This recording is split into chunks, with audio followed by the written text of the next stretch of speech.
কোমর ছড়ানো ঘন চুলের শখ, এই শখ মেটাতে পারে আলু। সারা বছরের সবজির ব্যবহার করুন বিশেষ উপায়ে। দামি সিরাম, হেয়ার মাস্ক, দামি শ্যাম্পু ব্যবহার করেও কোমর ছড়ানো চুলের স্বপ্ন পূরণ হচ্ছে না। কখনো বা হেসেলেরই ৫-৭টি উপকরণ মেখে কেশ চর্চা করছেন, তবুও তেমন কোনো উপকার মিলছে না। কখনো কখনো সমাধান লুকিয়ে থাকে খুব সাদামাটা টোটকায়।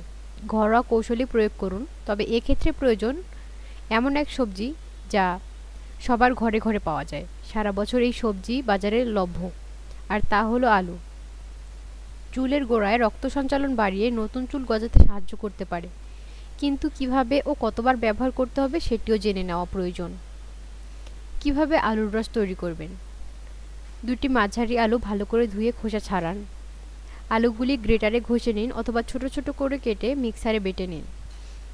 মিহি হয়ে যাওয়া আলু হাত দিয়ে চেপে রস বের করে নিন অথবা নরম কাপড়ে আলুর বাটা নিয়ে রস ছেঁকে নিন। সঙ্গে সঙ্গেই তেল মাখার মতো রসটুকু মাথার ত্বক ও চুলে লাগিয়ে নিন। সপ্তাহে অন্তত একবার ব্যবহার করুন। যাদের চুল খুব শুষ্ক বা ভাঙ্গন ধরে তারা সপ্তাহে 2বারও ব্যবহার করতে পারেন। চাইলেই আলুর রসের সঙ্গে লেবুর রসও মিশিয়ে নিতে পারেন। চুলের গোড়া মজবুত করার পাশাপাশি ফলিকগুলিকে উদ্দীপ্ত করে ভাঙ্গন রোধ করতে পারে এই মিশ্রণ।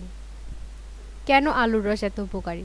প্রয়োজনীয় ভিটামিন ভর্তি আলুর রসে রয়েছে পটাশিয়াম, আয়রন, ক্যালসিয়াম, ম্যাগনেসিয়াম। তাছাড়া অ্যান্টিঅক্সিডেন্ট, অল্প পরিমাণে প্রোটিন ও ফাইবারও রয়েছে আলুর রসে। তাই আলুর রস মালিশ করলে মাথার ত্বকে রক্ত সঞ্চালন ভালো হয়। এতে থাকা স্ট্রেচ মাথার ত্বকে থাকা অতিরিক্ত তেল শুষে নিতে সাহায্য করে।